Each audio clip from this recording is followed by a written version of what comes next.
Hey, what's up guys? It's Rick with the Digital Divide. I'm creating a new series called Shorts where I just go over cool things that I find in the wild or that I get gifted or that I pick up that are just neat things that I want to show you guys. Today we're going to be talking about my Stirling Engine. I got this yesterday. It's really cool. If you don't know what a Stirling Engine is, it's an amazing device that was created a long time ago, and essentially what happens is that there's a little chamber where you heat up one end of it and then the other end of it is cooled, and that builds pressure within the chamber, and that pressure moves a piston which then rotates a flywheel which creates a form of perpetual motion, and this is an engine that is basically powered by heat. So this is the specific one that I got gifted yesterday. It goes for about $100 on Amazon. It's a really fun device. So this is the Stirling Engine. I'm going to go ahead and build it today, and we'll go ahead and unbox this. It looks like there's a bunch of little extra parts here that we don't need. This is the engine itself. It is absolutely beautiful. This is all metal. The construction is amazing. This thing has a lot of heft to it. I'm going to zoom in here so you guys can get a better look, and then we'll see if we can get this thing running.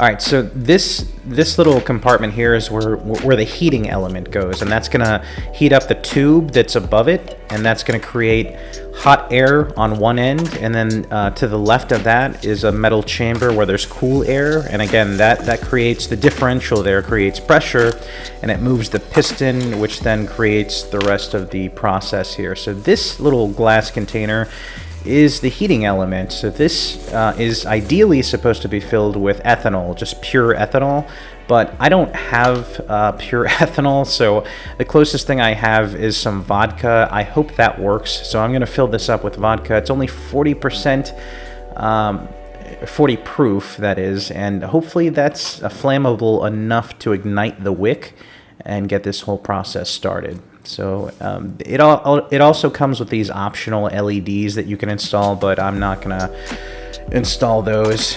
So this is the heating element in place, and again, you light the wick and it heats up that tube above it, which should start the whole chain reaction.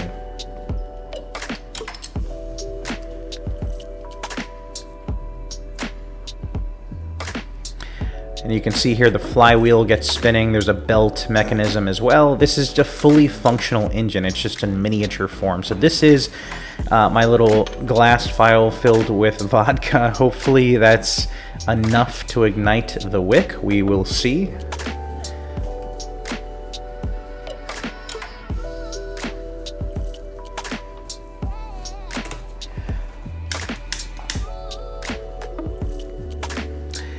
And yeah, that's not going to work. Yeah, that's just immediately going out, unfortunately. So what I'm going to do is I'm going to grab some pliers here, and I'm going to pull the wick up, and hopefully the saturated part of the wick that was submerged in alcohol will light better than the dry part. So we'll give this a shot and see what happens.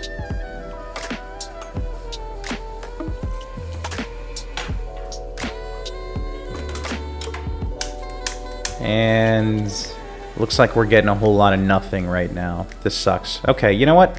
We don't even need this. As a matter of fact, this would be better with a candle. I don't know why they went with this method. Just putting a candle underneath a tube would have been a better solution, in my opinion. So we don't need this right now. What I'm going to do instead is I'm going to manually light the tube myself directly with the lighter and see if we can get some action that way.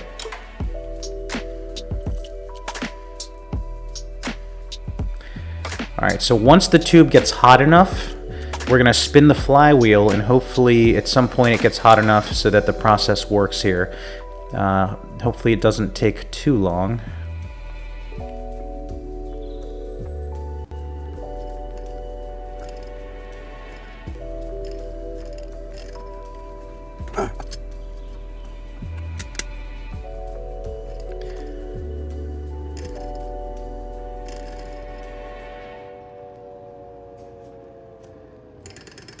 And there we go. She's running beautifully. This is so cool.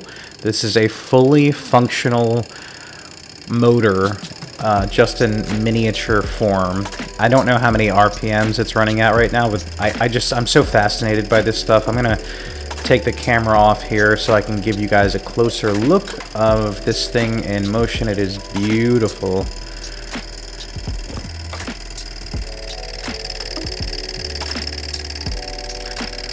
Yeah, this thing is so cool. I'm going to display this in my game room. It's a really neat piece of machinery and engineering feat that was so far ahead of its time when it was originally conceived. You can see here, I'm going to go ahead and take the heat off. You can see when I take the heat off, this will come to a gradual stop and then turn off, essentially. But that's going to do it for me today, guys. I just wanted to share this cool little thing that I got with you guys. Let me know in the comments below what you thought. Have a great day, and thanks for watching.